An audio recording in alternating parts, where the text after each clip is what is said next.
다 이해하지 못하는 가운데서도 우리의 삶을 보호하시고 또한 인도하신 하나님께 감사의 고백을 드립니다. 이 시간 그 크신 하나님의 사랑과 지혜 앞에 겸손하게 머리 숙여 기도드립니다. 우리에게 성령으로 함께하여 주셔서 함께 나누는 말씀과 기도 가운데 주님을 더욱 신뢰하는 믿음이 되게 하옵소서. 예수님의 이름으로 기도드립니다. 아멘. 찬송가 369장, 통일 찬송가는 487장입니다. 찬송가 369장입니다.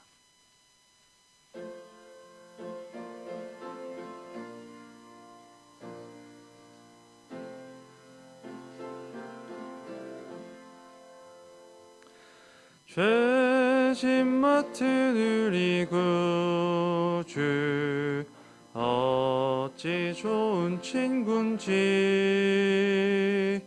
걱정 근심 무거운 짐 우리 주께 맡기세.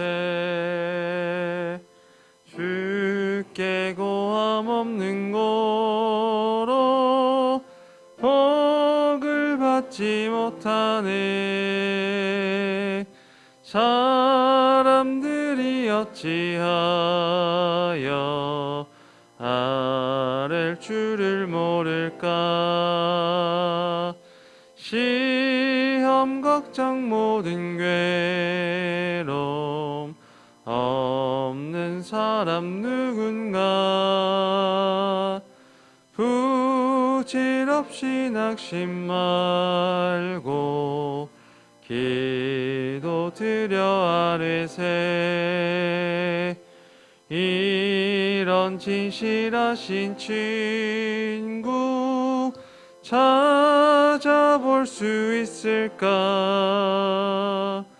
우리 약함하시오니 어찌 아니하릴까. 근심 걱정 무거운 짐 아니 진짜 누군가. 피난처는 우리 예수 주께 기도드리세. 세상 친구 멸시하고 너를 조롱하여도 예수 품에 안기어서 참된 위로 받겠네. 아멘.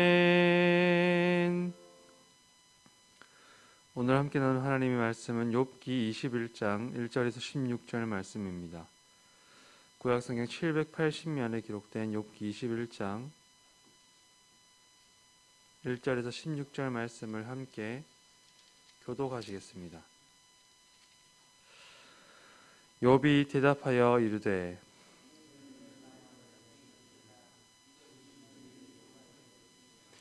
나를 용납하여 말하게 하라. 내가 말한 후에 너희가 조롱할지니라.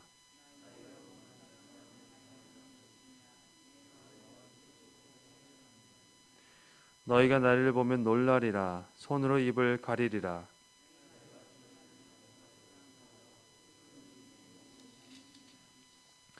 어찌하여 악인이 생존하고 장수하며 세력이 강하냐.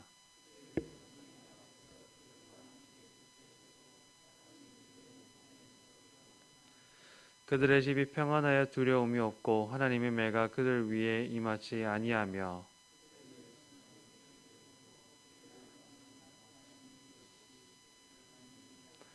그들은 아이들을 양떼같이 내보내고 그들의 자녀들은 춤추는구나.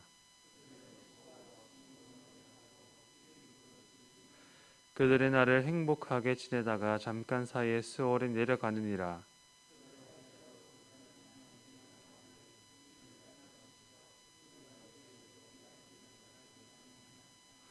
전능자가 누구이기에 우리가 섬기며 우리가 그에게 기도한들 무슨 소용이 있으랴 하는구나. 그러나 그들의 행복이 그들의 손에 있지 아니하니 악인의 계획은 나에게서 멀구나. 아멘. 친구들과의 이 대화를 잠잠히 듣던 소발은 두 번째로 욥에게 악인에 관하여서 이야기합니다. 소발의 말은 매우 적나라하고 정제되지 않았습니다. 그만큼 그가 욥의 태도에 흥분했음을 보여주고 있습니다. 소발은 20장 5절에서 7절에서 이러한 표현으로 악인의 운명에 대해서 이야기합니다. 악인이 이긴다는 자랑도 잠시요 그 존귀함이 하늘에 닿을지라도 자기의 똥처럼 영원히 망할 것이라. 소발은 이처럼 정지되지 않은 말로 권선징악이라는 전통적인 신앙을 변호합니다. 착한 일을 하면 좋은 곳으로 보답을 받고 악한 일을 하면 벌로 보응을 받는다는 믿음은 이 동서양을 막론하고 오래전부터 이어져 왔습니다. 우리의 옛 전래 동화 승부와 놀부나 콩쥐팥쥐와 같은 이야기에서도 권선징악을 이야기합니다. 교육의 관점에서는 당시 사회에 중요하게 여겨졌던 가치였기 때문에 가르침을 목적으로 이런 이야기들이 전해졌다고 해석하기도 합니다. 놀부처럼 욕심을 부려서 다른 생명을 해하는 것을 억제하고 흥부처럼 남들을 돕기를 즐거이 하는 선을 장려하여서 조선사회의 정상 기준을 삼기 위해서 이야기되었다는 것입니다. 그런가 하면 민중들이 이런 이야기를 선호했던 까닭을 사회학적으로 접근하는 학자들도 있습니다. 이들은 악이 득세하고 선을 행하는 이들이 가난과 도탄에 빠져서 괴로워하는 현실에서 권선징악의 이야기가 민중에게 쾌감을 주고 소망을 갖게 했다는 것입니다. 그래서 권선징악의 이야기는 인과응보의 세계관을 갖기도 합니다. 뿌린 대로 거두리라. 선으로 뿌린 이들은 선으로, 악으로 뿌린 이들은 악으로 거두게 되리라는 운명론적인 믿음이 그들 이야기 속에서 드러난다는 것입니다. 그러나 권선징악과 인과응보는 마치 사과나무에서 사과가 떨어지는 것처럼 마땅하고 당연한 자연적인 질서로 다가오지는 않습니다. 그것은 기대이자 믿음으로 그치게 됩니다. 정작 우리가 살아가는 현실에서는 그런 일이 속 시원하게 이루어지지 않기 때문입니다. 과거에도 그러하였지만 오늘날도 여전합니다. 친일 행위를 했던 이들은 기와집에서 살고 독립운동을 한 이들은 판잣집에 거합니다. 악을 행하는 이들은 부자가 되고 장수하지만 선한 가치에 자신의 삶을 헌신하고 투신한 이들에게 주어지는 것은 가난과 병약하게 되는 것을 우리는 보게 됩니다. 신학은 이런 문제를 두고 신정론이라는 이름으로 부릅니다. 신정론은 하나님께서 선하시다면 어째서 악이 득세할 수 있느냐는 물음을 다룹니다.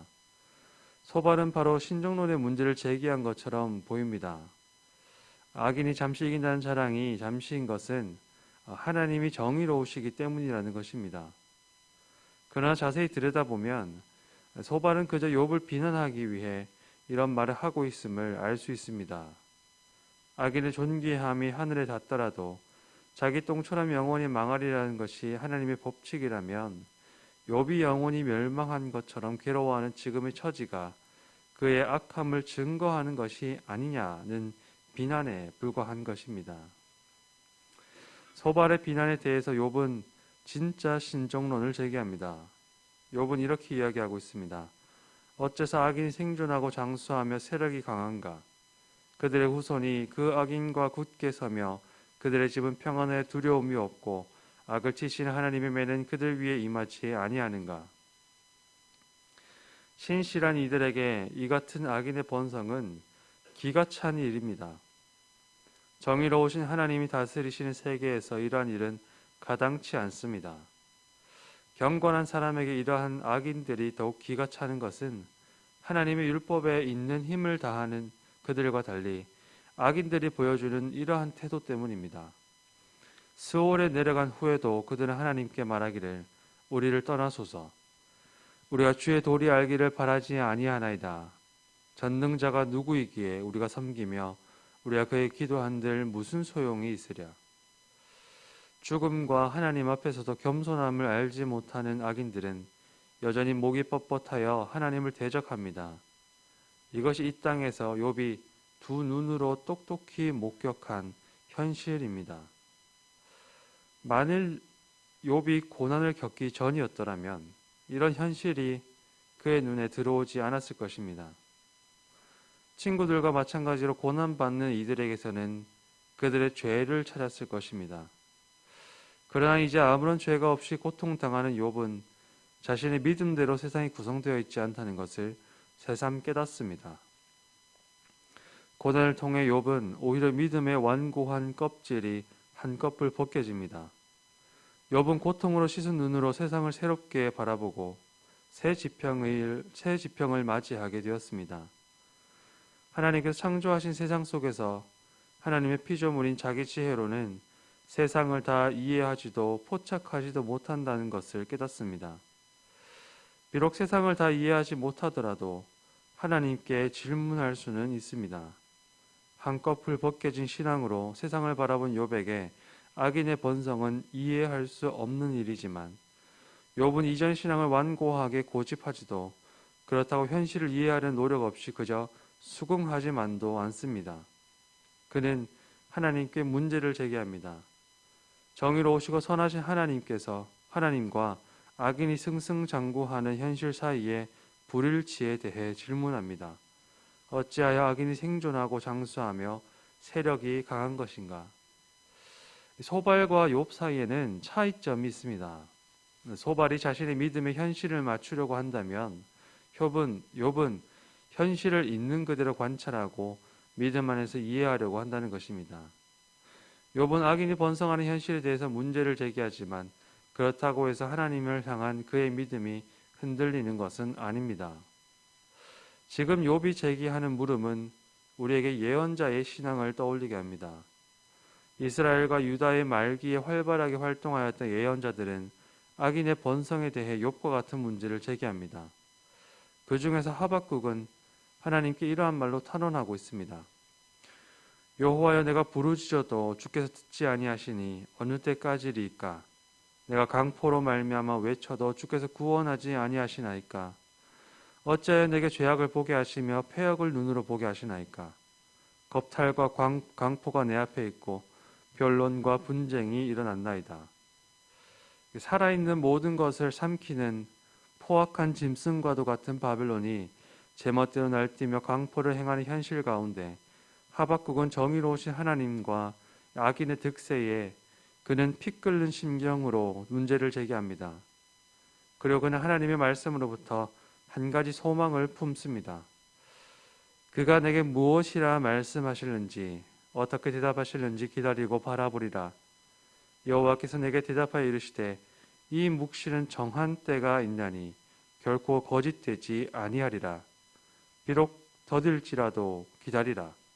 지체되지 않고 반드시 응하리라. 보라, 그의 마음은 교만하며 그 속에서 정직하지 못하나 의인은 그의 믿음으로 말미암아 살리라.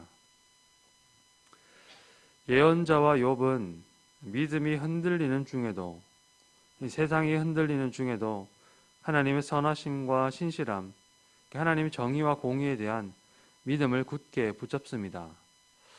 세상을 통찰하는 우리의 지혜보다 크신 하나님을 향한 우리의 믿음보다 더 깊으신 하나님의 선하심을 붙잡습니다. 때문에 이들은 우리가 미처 다 이해하지 못한다 할지라도 하나님의 정의가 승리할 것이라고 신뢰합니다.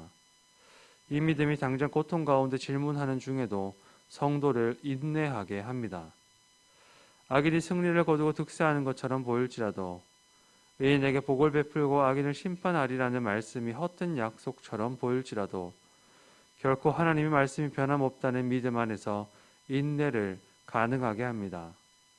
이 믿음은 오랜 이야기 속의 인과응보나 권선징악과는 다릅니다. 막연히 운명에 기대어서 인과응보를 바라는 것과 다르게 이 일은 분명하게 약속하시고 행하시는 분, 하나님을 믿는 믿음입니다. 달리 보자면 믿음은 우리에게 인내와 기다림을 요구한다는 사실을 우리가 함께 기억할 수 있기를 권면합니다. 이 눈에 아무런 증거가 보이지 않고 우리가 믿는 것과 세상이 달리 돌아간다 할지라도 하나님의 때가 나타나 그 약속이 이루어질 때까지 우리는 기다리며 그 믿음으로 살아가실 수 있기를 주님 이름으로 축원합니다. 함께 기도하시겠습니다. 하나님, 우리에게 믿음을 허락하여 주옵소서. 비록 믿음이 우리 눈에 보여주는 것이 우리의 기대와 바람과 다르다 할지라도 하나님의 선하심과 공의와 신실함을 신뢰하는 믿음을 얻게 하여 주옵소서. 그 믿음을 우리의 삶을 인내하고 하나님의 일하심을 기다릴 수 있는 성도 되게 하옵소서. 우리의 작은 믿음을 긍휼하게 여기시고 인도하여 주옵소서. 예수님의 이름으로 기도드립니다. 아멘. 하늘에 계신 우리 아버지, 아버지의 이름을 거룩하게 하시며 아버지의 나라가 오게 하시며 아버지의 뜻이 하늘에서와 같이 땅에서도 이루어지게 하소서. 오늘 우리에게 일용할 양식을 주시고 우리가 우리에게 잘못한 사람을 용서하여 준 것 같이 우리 죄를 용서하여 주시고 우리를 시험에 빠지지 않게 하시고 악에서 구하소서. 나라와 권능과 영광이 영원히 아버지의 것입니다. 아멘. 이 시간에 기도하실 때 우리 환우들과 어려움 당하신 교우들을 위해서 하나님의 위로와 치유하신 은혜가 있을 수 있도록 기도하여 주시고, 위드 코로나를 맞이하여서 총교인 출석 주일을 준비하고 있습니다. 모든 교우들이 힘과 마음을 모아서 준비하고 기도할 수 있도록 또한 기도해 주시고, 수능과 입시를 앞둔 고3을 위하여서 또한 여러 가지 각종 시험과 고시를 앞둔 청년들을 위해서 기도하여 주시고, 예천 지역과 교회의 회복, 우리 교회 모임의 회복과 우리의 믿음의 회복이 이루어질 수 있도록 함께 기도하여 주시기를 부탁드립니다. 함께 기도하시겠습니다.